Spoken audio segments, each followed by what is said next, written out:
Unwa kudia kubwaka Alabatanga kape bazwa kaswe Pepla zosenga nini Unwa kudia kubwaka Alabatanga kape bazwa kaswe Soki babeli. Que demande le peuple? Raia analomba nini? Pepla zosenga nini Unwa kudia kubwaka Alabatanga kape bazwa kaswe Soki babeli. Que demande le peuple? Que demande le peuple? Que demande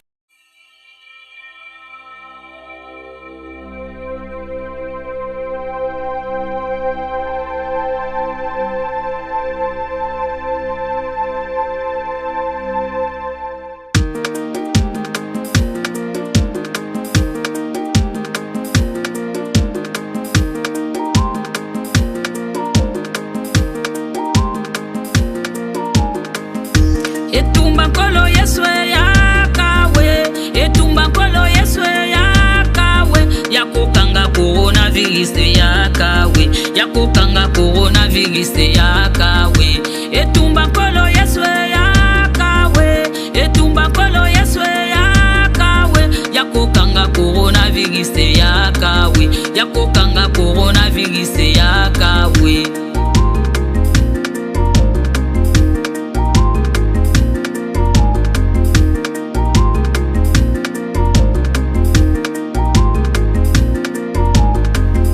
Etumba kolo yeswe yakawe, etumba kolo yeswe yakawe, yakukanga coronavirus yakawe, yakukanga coronavirus yakawe, etumba kolo yeswe yakawe, etumba kolo yeswe yakawe, yakukanga coronavirus yakawe, yakukanga coronavirus yakawe.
Kina tali oya sali katina nga elekela kanga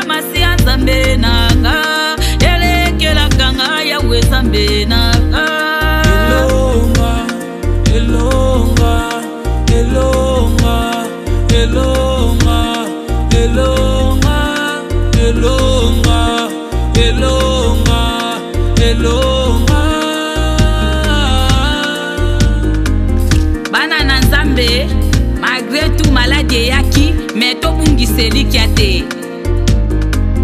Wananga mama nono kabelo, mutu na yembeli bino loyembo oyo, nzamba batela bino. Amen.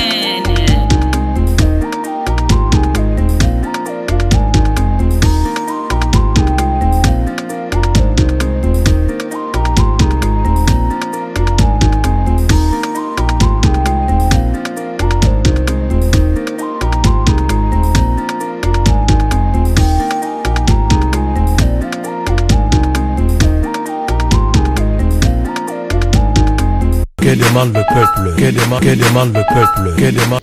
Merci. Nabila surtout bandeko balandi émission que demande le peuple. Nabi ke boza et belé pe boza rebelle à konanda. Émission o ezali émission ya peuple pour la peuple. Vraiment merci. Nansi bozo mona na plateau nanga lelo na yambi o azali bongo Moussa Nzambe lelo vraiment trobeta le solo vraiment na vraiment lona yambi prophète Moïse Amisi o lelo na bien émission Mbote prophète. Mbote ndeko prince. Boni.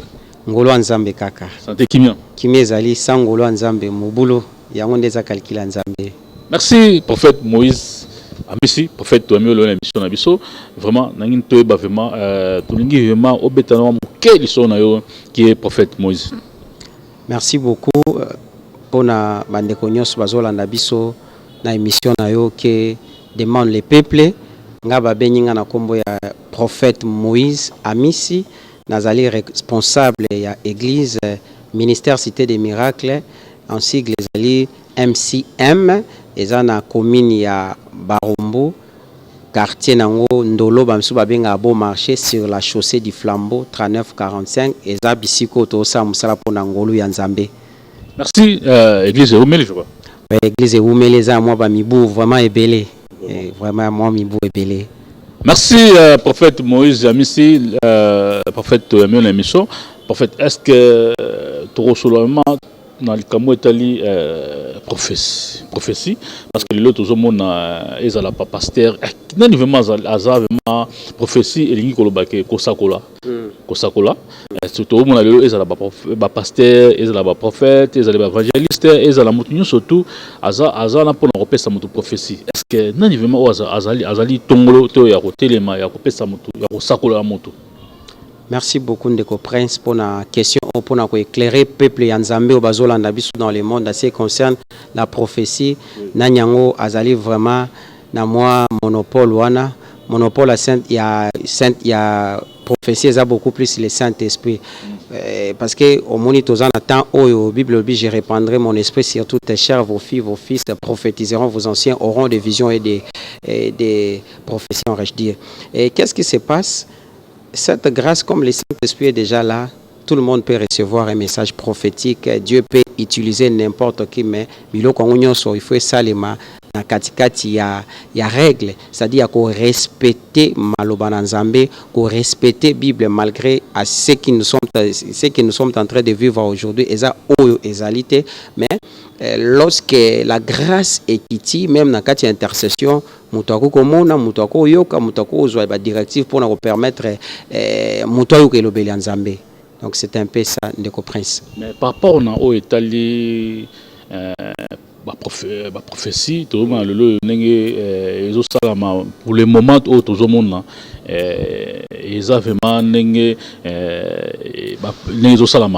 parce que aucun neboué non balobi salaboy nzamba kisi tala balobi boy mais mouton peu au monde au sakol pour naie mais au PC prophétie au moins peu profession donc et pas donc et quoi que ça mine en tête mouton que non toujours battu est-ce que pourquoi pas prophétie n'est parce que prophétie à malam est-ce que pourquoi pas on le lengeni. Ok, merci beaucoup par rapport à la question wana prophétie à malam utaka epanza me penza mbe inspira kabasali na ena koyoka na komona.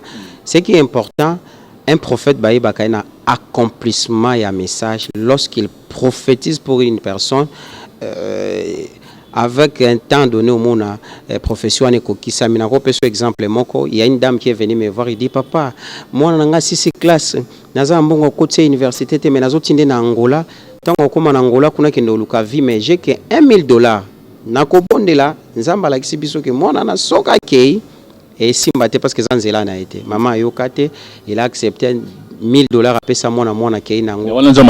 Oui, oui, Zamalakisi. Parce qu'il a qui soumettre un problème, on a prié Zamalakisi, de que t'as les abouis. Il faut pas mona kende. Tant on a kende avec $1000, à comment qu'on a frontière na biso baboto la mbo nyos bakangai, avec zonga koto.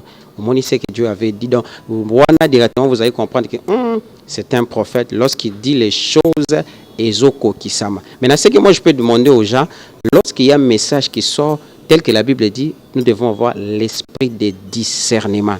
Au moins, tant l'esprit de discernement parce que le Nabis, prophétie ezali, na wenze, prophétie ezali, na église, prophétie ezali, même na matanga. Parce que quelqu'un qui a un ministère prophétique tel que je suis ici, je ne suis pas limité pour donner la prophétie à une personne parce que la grâce ezali, ngolu ezali. Je peux être là, tout ça, concentré, Dieu commence à me parler pour la prince. Vous voyez, boye. Vous voyez, c'est comme ça maintenant. Ce qui est important, balandi, bananzambe, bazana esprit à discernement lorsque prophétie est à libérer. Mais tout le monde n'a pas prophétie, monsieur Zara qui non mutumo boye nzamba la gisite mais azana rapona kolobaka qui non je suis prophète na tala nzambe boye pour azora moi le meilleur. Oui. Wana ezabilembo ya tango asuka moni tango tozolekisa ndeko prince tozobenga ngo tango asuka moni tango asuka eza makambo ebele accomplissement même ya bible zoloba na tango asuka to bakoye ebele bafo serviteur bakozala tellement ebele papa omoni lelo po mutu bachaeka tazaki na quelque part omonaka wana prophète parce que soko tali bien en majorité des gens vous allez voir qu'il y a que beaucoup de prophètes que des pasteurs. Vous voyez un peu. Donc, il faut savoir que maintenant, dans la Katia faux, vrai peu bazali, il y a des faux aussi qui font leurs histoires. Parce que nakoki jamais kolobate que oh non, ndenge naza awa ba faux prophète bazarate. Oui, il existe des faux prophètes parce que la Bible dit ceci, Nathan souka tokoye baba otoromona ba on a visage. Nous sommes en train de voir. Mais c'est que les peuples doivent savoir expliquer il y a discernement. S'il y a des gens comme ça qui parlent de n'importe quoi pour diviser diviser certaines familles parce que prophétie d'abord ndenge za la kawana papa na prince eza pour na ko édifier batu eza pour na ko orienter batu eza pour na ko sangisa batu eza pour na ko préparer mutu ba makambo ezoya prophétie d'abord et le par rapport à trois choses et l'action makambo leka un vrai prophète lorsque ozokutana a solution makambo leka na passé a obetelo présent a obetelo peu futur c'est ça un vrai prophète et puis quand vous allez les voir, vous allez voir que non. Est-ce que la prophète a le bazala? Oui, la prophète a bazali, Elia banda oloba parce que nauka ki série moko wana ba internet ainsi de suite papa prince nauka nini. Un prophète abimi bazolo baké. Non, il est aussi connu hein, alobi. Batuni balekis, batuni na TV ba bisi balobi. Est-ce que na Congo basala nzamba bien bazali? Abi non, basala nzamba te bien bazalité. Alors que il a oublié que tant où Élie abandonné au Kima Jézabel, lui croyait qu'il était lui-même les seuls vrais prophètes, alors que Zamazo il y a encore 7000 réserves, malgré Nathan toujours traversé qu'il y a des mauvais, il y a aussi des bons serviteurs au bazar on a Katiaba, Toron de Kérit, Bazo Mélano, Maïndeng Elia Bandé Komila. Donc il existe aussi les bons serviteurs par rapport à l'état, même s'il y a certaines personnes qui ont fléchi déjà leurs genoux, Nabal, mais vrai serviteur peut Bazali, prophète quand il prophétise comme ça, moi je ne peux pas inventer que au prophète Moïse, mais il y a des gens qui nous suivent na YouTube, na télé, des Hollanda biso, na qui demande les peuples boyé. Et il y a certaines personnes qui vont nous découvrir que non, cet homme de Dieu là, il est ce qu'il est en train de dire à Olo Makamba solo. Et puis Azao et Anzami, surtout chose on a discernement, l'esprit de discernement. Papa Prince, on comprend directement que Moutouana, non, c'est un homme de Dieu. Merci prophète Romain Konage, n'habité prophète n'a tout dans les questions. Lelo so do tamona baso na Nzambe to mona ra lelo yo basa na Nzambe mingi vraiment balingi kaka intérêt na bango parce que même pour la aider mutu ko aider même monzibi moko songolo pakala ezala mo problème mais so tale belé balela ka ki non na moté bakabela bango n'habité au sein na Nzambe prophète et pas na paix j'espère que les apeka bon. Oui non ce que je peux dire.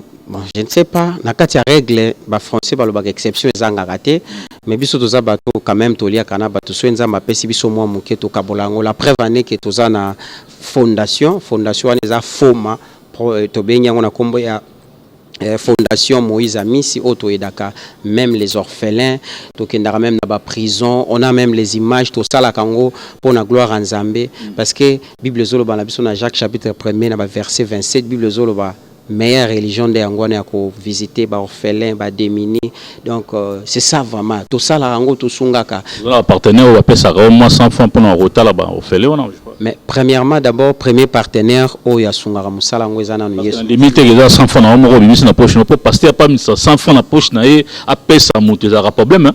Te au monde naïf ça qui on a règle exception ezanga raté. Règle biso tozanga kati exception, c'est-à-dire quoi ndé na biso première personne à Nzambe ou azali partenaire à liboso, biso moko pe to sala kango parce que ça déjà eloko o nzamba cha kati na motema na biso, il y a aussi des gens au bakanisa kapé biso bien papa. Comme ozo sala botika nga pe na sala boponga pe na bénéficier ba héros dans l'ombre, ba héroïne wana bazanga na bango kati. Donc bato mitema malam, bazanga na bango te basala nango, mais en quelque sorte fondation eza o nzamba pesi biso, mais rien n'empêche que certaines personnes baya ko s'adhérer ba non papa biloko ça reza malam na kenda na prison papa prince to kabola biloko mais même prison makala kako to kabola biloko oui to talabatu to komikuna, mais c'était pas facile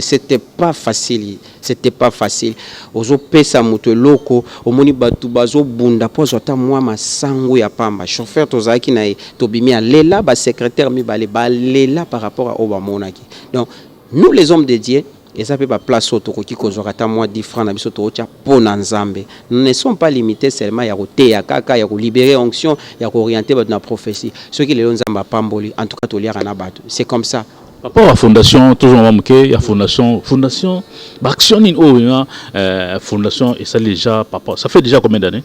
Ouais, fondation ndé tozawa tozo nager déjà na ba 4 ans. Toujours nager déjà na ba 4 ans par rapport à fondation parce que c'est pas aussi facile na ndenge makamyo so esali maka ceux qui oyé peut-être na bureau ya église au monde peut-être na ko l'action biloko mususu ezawa na to kangisaka to kangisi to linga opona biloko mabete to biloko o eza quand même ya malamu to sangisi et puis to sombi to memeli bango ainsi de suite. Donc fondation action auto salaka beaucoup plus depuis que fondation eza ko exister auto zo sala nano eza ko visiter ba orphelinat ba orphelin aurais-je dit na ba orphelinat nyonso to za ba orphelinat ba limité ya ba monga fula ya ba selemba autokenda et puis prison makala et bientôt avec la grâce de Dieu to revisiter pe aussi ba malade na ba hôpitaux. Parce que Bible zo banazanga même ya kolia mutu moko ta sunga kinga même na hôpital nazanga ki quelque chose mutu moko azaki visite na ngate. Donc eza ba dans un premier temps iloko fondation zo sala yango wana parce que ba moyens eza non limité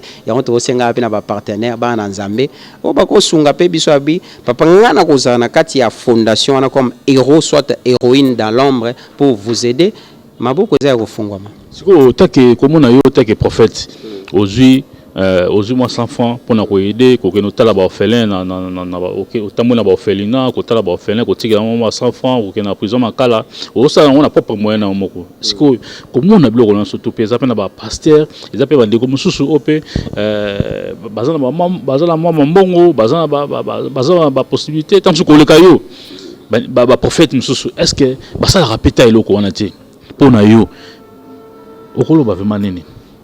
Oui, c'est que na koloba moni ba biso ba sala nzambe photos na bolingo parce que si Jésus-Christ na bolingo te oui, il y a certaines personnes ils n'ont pas ça aussi hein. Romona mutu, il est là dans le service de Dieu mais asa vraiment na bolingo peut-être il y a bato azo kambate même pe na bato mususu par rapport à manière ya ko se comporter. Premièrement, ceux qui mutu azana bolingo kati na comme un serviteur de Dieu, en tout cas à quoi assister ba personne démunie. Conseil ngana ko pesa bango papa prince et loko na ko pesa bango comme conseil zanini.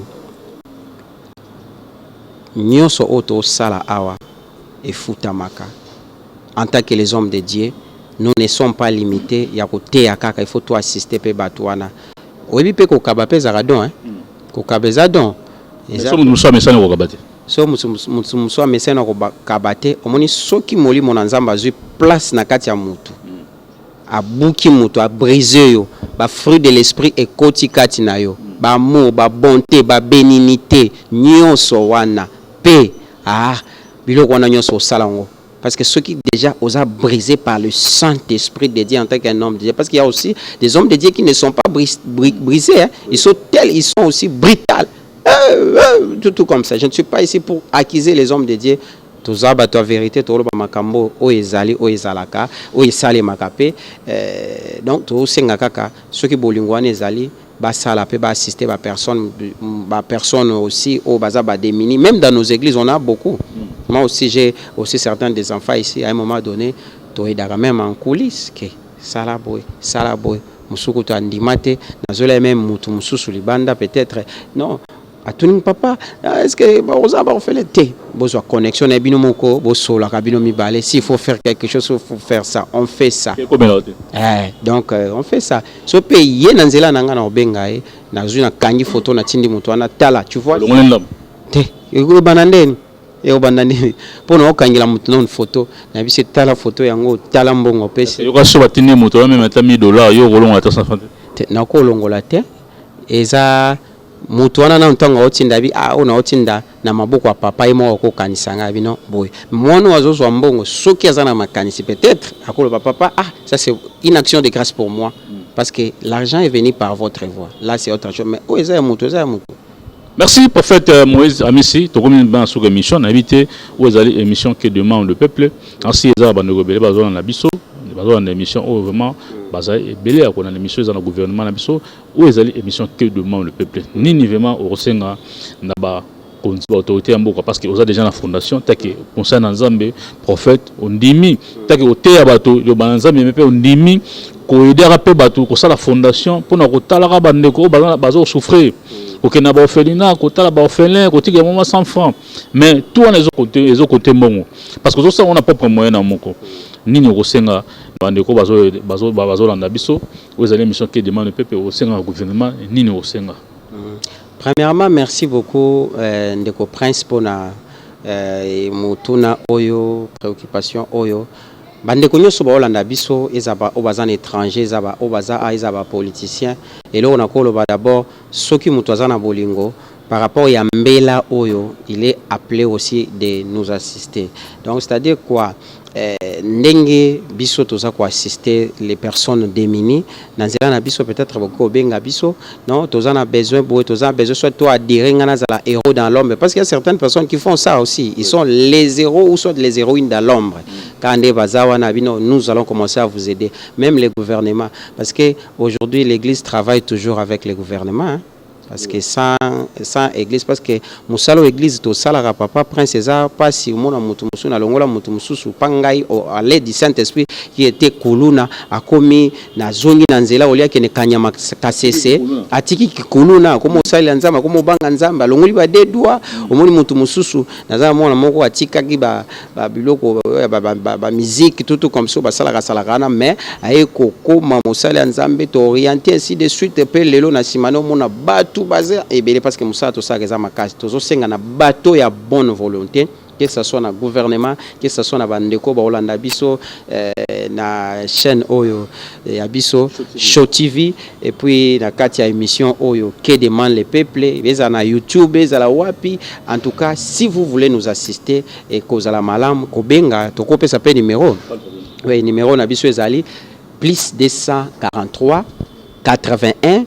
047 211 pour la meilleure compréhension plus 243 81 0047 211 c'est un numéro to utiliser rappel WhatsApp numéro on est kangamarate soko moni obengi ozubiso c'est-à-dire toi na prière après to rappeler soko lini o assister biso par rapport à la fondation et aux alapé bien pour la prière oui pour la prière toza wana toza na ministère prophétique nous tous orientera batu d'une manière prophétique et puis toza wana tozo encadrer batu même par rapport à la délivrance en tout cas il y a une sœur qui m'a demandé à l'étranger papa délivrance c'est quoi ça les mandé ninga za musika na si tu n'as pas la possibilité de quitter là où tu es pour na roya awa na délivrance je peux vous orienter à moi nzambe asali la ngolu na musika olia bébé ça peut-être transport billet ainsi de suite mais nzela musika to orienter parce que lorsque ngana orienter mutu prière yebisaka na bifo obanga na nzambe yo so obangi nzambe te tout ce que tosala ezala ngo pamba oyo loba prophète wana asala eloko te parce que la crainte de Dieu tel que la Bible a dit, c'est le commencement de la sagesse. Mais moi, j'ai toujours dit, la crainte de l'homme, c'est le commencement de l'hypocrisie. L'homme commence à craindre l'homme. Là, c'est mauvais. To banga nzambe pour te bénéficier na grâce à nzambe. Donc, muto banga nzambe ngana lobaka apola raté. So ezaki bongo mais Lazare apolate parce qu'il craignait Dieu. Ti na 4e jour nzamba eko zoye ayeko la musa. Malgré sa famille, bandimati babi, oh, ils sont déjà. Donc, muto banga nzamba apola raté. Batu bako mona la pourriture en toi, ba moni tout comme ça, mais à cause il y a crainte en nzambe, my God, alléluia. Au mona batuana ba mota babi et Lazare yewana seku lisusu. Mais Lazare a koufaki pour Marie azomona pourriture. Jésus ne voyait pas la pourriture. Adresse à l'église. Oui. Adresse à l'église. Ceux qui batu balingi baya peut-être au bazar, je ne sais pas, dans plusieurs pays au monde, ceux balingi baya tous en République démocratique du Congo, tous en kati ya ville province à Kinshasa, mais na commune au tobengi ya Barumbu, na kati ya commune à Barumbu, et puis église eza na quartier Ndolo bamsu babenga ngo pe beau marché. Tous sur la chaussée du Flambeau 39-45. Donc ils sont non loin à prison à Ndolo, ils sont non loin en face il y a immeuble on attend. Ils ont tout à place au Bunga. Théâtre na mutu ko kitsika bombala moko komi prophète Moïse azawana na yambara tout chaque mercredi à partir à 11h na zana na yambara et par rendez-vous aussi to yambaka. Bato ba komona que même na musique quand même na pembe na linya contacter biso. C'est pas grave bako contacter biso to kozwa vraiment tempé ya kosunga bango parce que za musala o nzamba pesi biso ndeko prince. Merci totondo botondo prophète. Ngande na remercier bino pour na visite na bino. Merci na bino surtout bandeko balandi émission que demande le peuple merci bozaki et bébé bozare rebelle en émission tombaki bino vraiment o azali bongo mosana nzambe prophète Moïse Amis. Ainsi, Bolandeki, Namboke Bignon surtout, mais surtout solo naie, papa on a oetali prophétie, tu me répètes que moi point, na oetali fondation azan na oya ko edaka batu, donc vraiment na osenga na bandeko oyo bazana gouvernement na biso, bande opé bazana moi ba moyen ya ko edaka bato bazali na makanisi ya ko edaka vraiment batu na moi 100 francs, ya ko talaka bandeko o bazana passe na mawa vraiment pour ko edaka batu. Lokola ba prophète Moïse Amisi ko pesa moi 100 francs gouvernement na biso ko pesa pona ko talaka bandeko yo za malamu mingi. Merci na bino surtout bandeko balandi émission na bi ke kozaki belé merci mingi na bandeko to bazo soutenir émission merci mingi na maman Nono Kabelo merci na président Aboya Télé François merci na promoteur Timba Matondo merci mingi na PDG Pirens Balobi collège Maman Songo merci mingi pe na équipe technique si ma caméra zaki bon na ingénieur Debs ozala bon na si ma caméra babeli bende ya kilo tokutani bye